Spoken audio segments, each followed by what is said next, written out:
jab followed up by a straight right, was on wobbly legs, and then the overhand right in the second round for Kell Brook. A 24-18 total punch connect advantage for Kell Brook. Round number 3.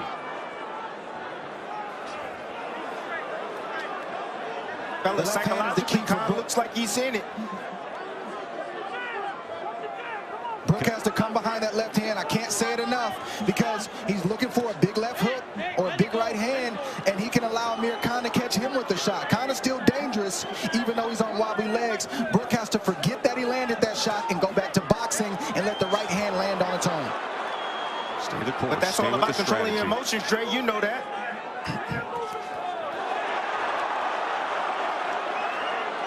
Because what he doesn't want is for Amir Khan to gain confidence. And Amir Khan gains confidence when Amir Khan starts to land punches. Don't give him that opportunity.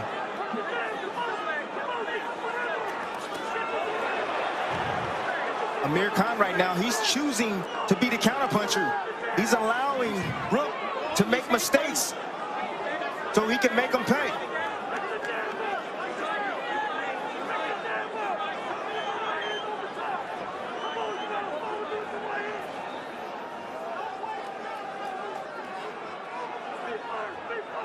Khan has to use his left hand as well to keep Brook at bay and think speed, not power, just like that. Build up points, start to try to discourage Brook with your speed, not your power. That's what's going to get Khan back in this fight. To this point, Kell Brook has only landed 8 jabs. He has thrown 15 fewer than Amir Khan. Has landed, though, 46% of his power punches. 3-punch combination by Amir Khan. Looks a little sturdier and steadier here in round 3.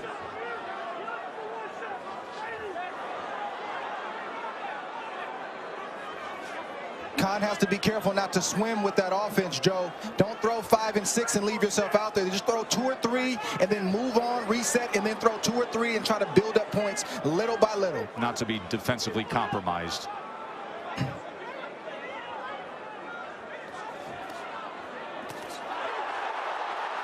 Opportunity for a counter punch. Beautiful shot right there from Amir Khan, right over the top of the jab. Much better work from Khan, Timmy. Yes, it is. It's his patience. There's a right hand from if he's Kell out Brook. there, ooh. Uppercut on the inside as Khan covers up. Left hook was able to get around the guard. And a right, short right does damage. Tables turned at the end of 3. Momentum, Kell Brook.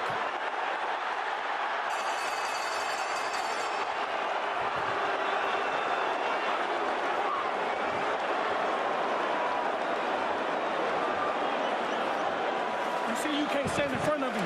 He waiting for one shot. He waiting for one shot and one shot only, okay? All right? You can't stand in front of him. As long as you move it and working your jab, you beat him. You beat him. You beat him to the jab. You beat him to the punch, okay? Deep breath.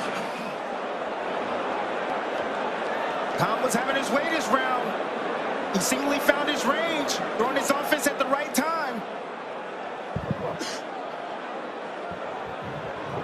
There's that left hook, starting his combination off with, and the right hand to follow. But then you see right here, gets caught with the right hand over the jab. Khan has a tendency to pull him back after he shoots his jab, stand on the center line, making himself available for right hands. For 2.5 minutes, that third round was in favor of Amir Khan with steady work. Then the power punches again of Kell Brook, especially the right hand, and he was able to land 10 of 23 power punches in round 3, had a 12-6 connect advantage when everything was tallied up, and finished so strong in those last 30 seconds. That right hand landed on the button for Kell Brook right there. Khan responded with a hook, and Kell Brook took that hook just fine. Khan seemingly took the hook, the straight right hand. He seemed to took it well this time. He didn't get too rattled, didn't seem to be too rattled. But he cannot get hit with too many of those shots. That is not a grazing shot. That is a flush shot on the chin of Amir Khan, and he does not take those well.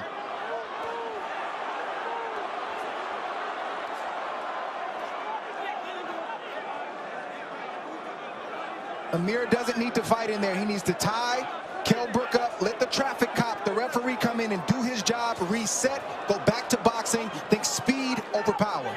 Victor Laughlin, the third man inside the ropes tonight.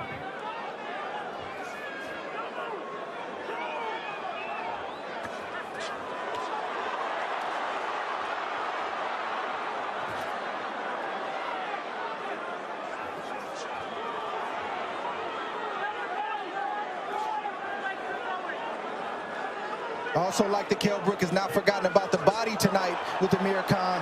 Hasn't thrown a lot to the body, but every now and again he'll poke a right hand to the body just for good measure.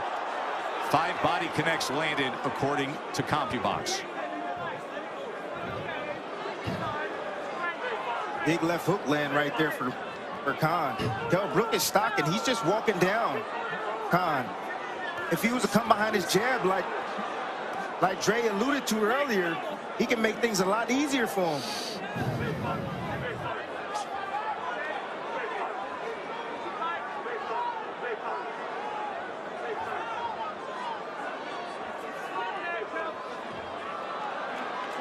Instead, he reaches with a right hand, and it gives Khan the opportunity to tie up.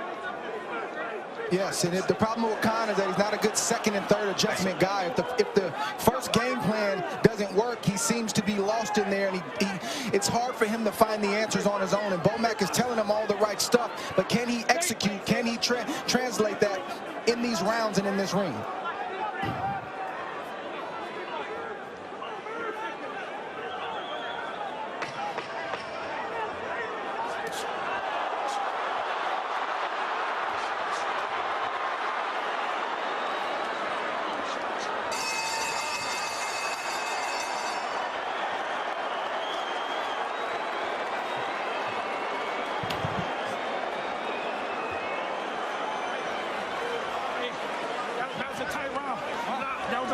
But I'll give it to us, okay? Hey, you got to keep stepping around this motherfucker, and you got to keep being first. That jab, that double jab, and that left foot right hand, it's going to work. You just got to keep doing it. Coming up for 5, I think.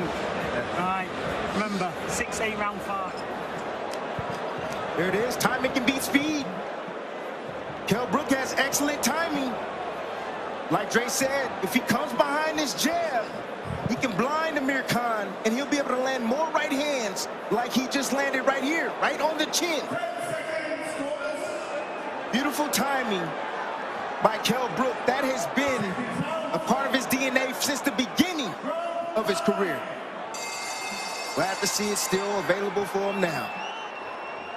That 1-2 combo landed in round number 4. That right hand was one of 11 power punches landed in that 4th round. Overall, he was 13 of 41, 11 of 31 on power punch connects. You see the disparity in the power punching with a huge advantage towards Kell Brook.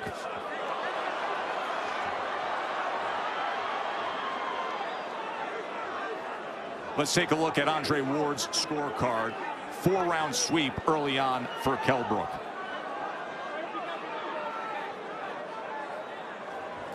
Look, Kell Brook is the bigger man. You got to understand, he started his career off at welterweight. Khan started his career off at 135 pounds and then eventually moved up the ladder. So he's the naturally bigger man, stronger man in the ring tonight, and it's showing. Every time Brook hits Khan, even when he hits Khan with the jab, you see a reaction from Amir Khan. I've yet to see a reaction from a punch from Amir Khan to Kell Brook. There's that 1-2 again. The right hand landed, and it backs up Khan. Right hand coming through the up guard glove. And Khan is really struggling now to keep Brooks off of him, Dre. Yeah, it's getting ugly in there. It's just a matter of time before Brook lands the right shot and Amir Khan goes down. Punch resistance isn't there. The IQ isn't there when he gets hurt. He doesn't know how to tie up. And Kell Brook looks hungry. He looks mad. And he's looking to get revenge for all the talk that Amir Khan had over the years and in the build-up to this fight. Thudding headshots here in the first half of round number 5 from Brook. Chasing him down. Khan covering up. Not offering much resistance, Timmy. Brook isn't leaving anything to chance. Instead, he's pressing forward in pursuit of a knockout. Uppercut comes in.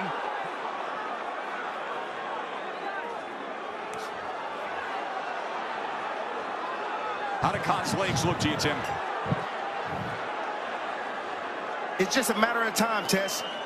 If Brook was to go down to the body and weaken Khan and bring those arms down, those hands down even more, he'll be having more available chances to land something hard up top.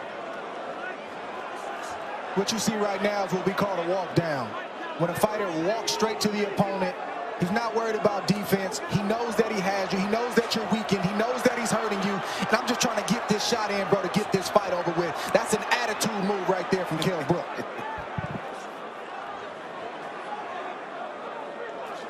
He's basically telling Amir Khan, I don't respect you, bro.